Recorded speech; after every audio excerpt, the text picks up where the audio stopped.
Good morning, students. Welcome back to our class. How was your weekend? Have you all started reading the story? Raise your hands. How many have completed reading it? Very good. Very good. So what had made you actually reading the story? You feel a kind of suspense that is pending?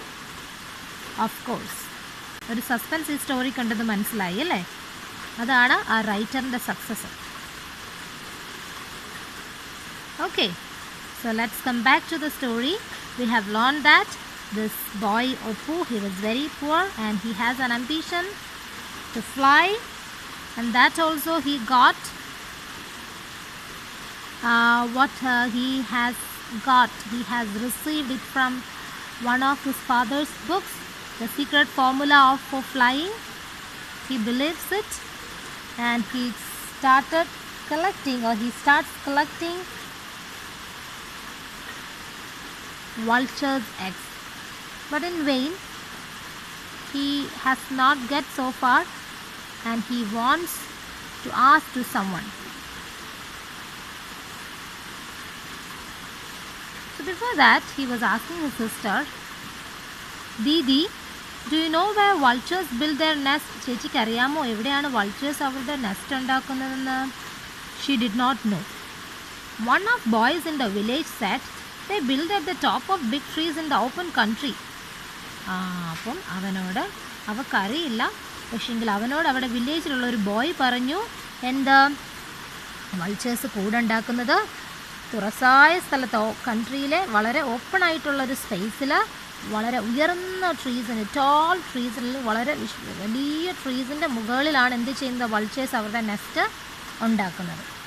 അപ്പോൾ അവിടെ പോയാലല്ലേ ഇത് കിട്ടുകയുള്ളൂ, വൾച്ചേഴ്സിൻ്റെ egg ഇതിന് കിട്ടുകയുള്ളൂ. His mother was cross with him. See the word cross. അമ്മ എന്ത് പറഞ്ഞു അവനോട്? മോനെ, ഇതൊന്നും പറ്റില്ല. നമ്മുടെയൊക്കെ അമ്മമാർ പറയുന്ന പോലെ തന്നെ എന്ത് പറഞ്ഞു? ശകാരിച്ചു. നിനക്ക് എന്താ പണി? നീ ഇപ്പം വൾച്ചറിൻ്റെ എഗ്ഗ് എടുക്കാൻ പോകുന്നോ? എന്തൊരാപത്തായത്. Why have been wandering in this heat. അമ്മ അറിഞ്ഞിരുന്നില്ല അവൻ വൾച്ചറിൻ്റെ എഗ്ഗ് എടുക്കാൻ പോവുകയാണെന്ന്. പക്ഷേ അമ്മ അവനോട് ശകാരിച്ചത് എന്തിനാണെന്നറിയാമോ? നീ എവിടെയായി ചൂടത്ത് ഇങ്ങനെ അലഞ്ഞു തിരിഞ്ഞ് നടക്കുന്നത്? സോ വാണ്ടറിങ് മീൻസ് അലഞ്ഞു തിരിഞ്ഞ് നടക്കുക. He moved into his room and pretended to lie down. അവൻ എന്തോ ചെയ്യുന്നറിയാമോ? അവൻ്റെ മുറിയിലേക്ക് വന്നിട്ട് പ്രിറ്റൻഡ് ചെയ്തു. പ്രിറ്റൻഡ് ചെയ്യുക എന്നുള്ളതിൻ്റെ മീനിങ് എന്തായിരിക്കും ഏബലെ? According to the situation. And pretended to lie down. Very good. അവൻ അഭിനയിച്ച് കിടന്നു. എന്തിന്? ഉറങ്ങുകയാണെന്നുള്ള രീതിയിൽ. അപ്പോൾ അമ്മ മുറിയിൽ നിന്ന് അങ്ങ് പോകുമല്ലോ. So that he can again search the secrets inside the books. He opened the book. There it was. Astonishing.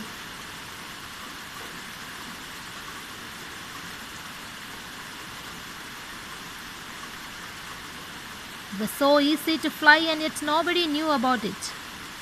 Perhaps nobody had a copy of this book except his father. അവൻ ഓർക്കുകയാണ്, എൻ്റെ അച്ഛൻ ഒഴിച്ച് വേറെ ആർക്കും ഈ ബുക്ക് കാണില്ല. Except എന്നുള്ള മീനിങ് എന്താണെന്നറിയാമോ? ഒഴികെ. എൻ്റെ അച്ഛൻ ഒഴികെ വേറെ. എക്സെപ്റ്റ് മീൻസ് ഒഴികെ. എക്സെപ്റ്റ് എന്ന് പറഞ്ഞാൽ എന്താ? What is the meaning of except? സ്വീകരിക്കുക. Except means other than that, ഒഴികെ. എക്സെപ്റ്റ് ഹിസ് ഫാദർ, അച്ഛനെ കൂടാതെ വേറെ ആർക്കും എന്ത് ചെയ്യില്ല. Nobody had a copy, ആരുടെ കയ്യിലും കാണില്ല. അസ്റ്റോണിഷിങ് എന്നുള്ളതിൻ്റെ മീനിങ് എന്താണ്? സർപ്രൈസിങ്. ഓ, വളരെ ആശ്ചര്യകരം. എന്ത് ആശ്ചര്യകരമാണ് ഇങ്ങനെ പറക്കാൻ. ആർക്കും, എൻ്റെ അച്ഛൻ ഒഴിച്ച് ആർക്കും ഈ ബുക്കുമില്ല. So nobody knows how to fly. I am going to learn it. I am going to find it and I will fly. Or it might be that all this time nobody's eyes had fallen on this particular place in the book.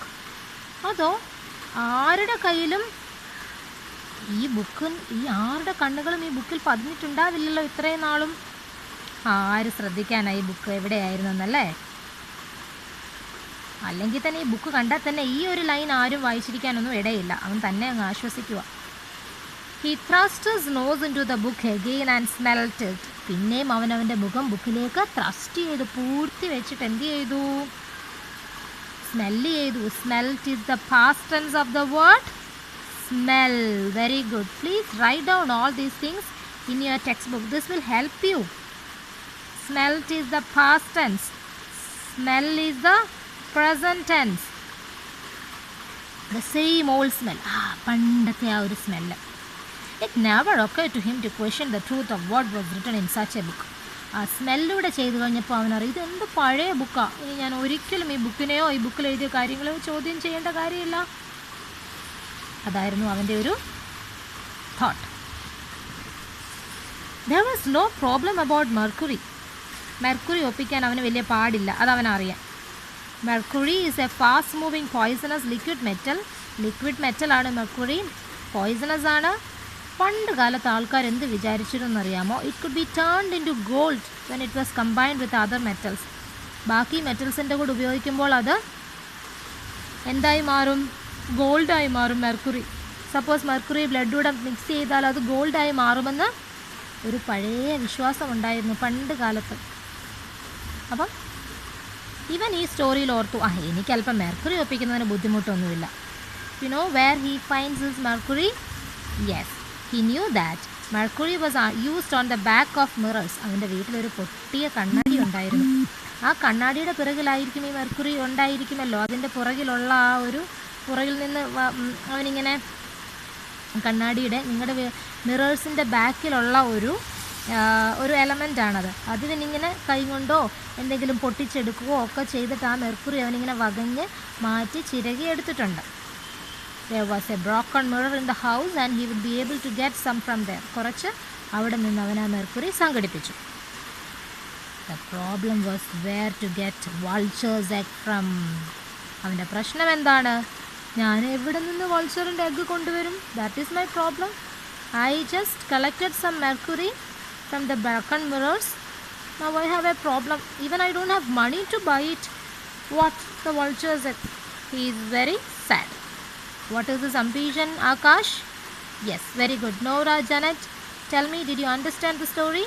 Ashna, Bisni, Milan, Jittu, Jonathan, Jiju, Danny and Milka. What about you, Srinanda and Devika? Are you listening to me? Abhinav, are you listening to me? Can you understand what I am teaching? Do you like the story? And do you understand? Listen to me. The cowherd boys used to tie their cattle to Hero, the barber's jackfruit tree, and go into the village to get oil and tobacco. അവിടെ ഒരു boy ഉണ്ടായിരുന്നു, കന്നുകാലിയെ മേയ്ക്കുന്ന ഒരു പയ്യൻ, കൗഹേർഡ് boy. അവന് അവൻ്റെ കാറ്റിൽസിനെ, അവൻ അന്നത്തെ അവൻ്റെ ജോലി കഴിച്ച ശേഷം കാറ്റിലിനെ അവിടെ അടുത്തൊരു ബാർബർ ഉണ്ടായിരുന്നു. അദ്ദേഹത്തിൻ്റെ വളരെ ഗ്രാമീണ പശ്ചാത്തലത്തിലുള്ളൊരു സ്റ്റോറിയാണ്. ഒരു ബാർബർ ഉണ്ടായിരുന്നു. അദ്ദേഹത്തിൻ്റെ ജാക്ക് ഫ്രൂട്ട് ട്രീയിൽ അവൻ്റെ കാറ്റിലിനെ കെട്ടിയിട്ടതിന് ശേഷം അവൻ വില്ലേജിലേക്ക് പോയി. എന്തിനാണ് പോയത്? കുറച്ച് എണ്ണയും ടുബാക്കോയും അവന് പുകയിലയും വാങ്ങിക്കുന്നതിനായി. ചിലപ്പോൾ ടുബാക്കോ അവനായിരിക്കില്ല, അവൻ്റെ വീട്ടിലുള്ള പ്രായമുള്ള ആൾക്കാർക്ക് വേണ്ടിയായിരിക്കും, ചിലപ്പോൾ മെഡിസിനൽ പർപ്പസിന് വേണ്ടിയായിരിക്കും. Oppu knew one of them. You go all over the countryside. ഒപ്പുവിന് അത്ര കൗഹേർഡ് ബോയ്സിലെ ഒരാളെ അറിയാം. കൗഹേർഡ് ബോയ്സ് ബാർബറിൻ്റെ വീട്ടിൽ പോയി അതിനെ കെട്ടിയിട്ടതിന് ശേഷം അവർ തിരിച്ച് നടന്നു പോകുന്ന വഴിയിൽ ഒപ്പുവിന് ഒരാളെ അറിയാം. അവനെ ഇങ്ങ് വിളിച്ചു.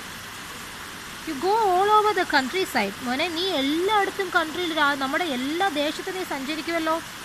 Have you ever seen a vulture's nest? എവിടെയെങ്കിലും നീ ഒരു വൾച്ചറിൻ്റെ നെസ്റ്റ് കണ്ടിട്ടുണ്ടോ? If you can get me some vulture's egg I will give you 2 pice. വലിയ കാള് കളിച്ചവൻ പറയുകയാണ്. With great pride he is saying that I will give you 2 പൈസ്. 2 പൈസ നിനക്ക് ഞാൻ തരാം, നീ എനിക്ക് വൾച്ചറിൻ്റെ എഗ്ഗ് തന്നേ പറ്റൂ. You just get me some vultures eggs and I will give you 2 pies. Okay? Now next paragraph. A few days later the cowherd boy turned up at the house. See the phrase turned up. up എന്നുള്ള പ്രപ്പോസിഷനും turned എന്നുള്ള വെർബൂടെ ചേർത്തപ്പോൾ ഇത് എന്തായി മാറി? ഒരു ഫ്രേസായി മാറി അല്ലേ? ഇതെന്താണ്? Few days later the cowherd boy turned up the house. Turned up എന്ന് പറഞ്ഞാൽ വീടെടുത്ത് തിരിച്ചു വെച്ചു എന്നാണോ? നോ. പിന്നെന്താണ്? അവർ വീട്ടിലേക്ക് വന്നു. ആര് വന്നു? Who came?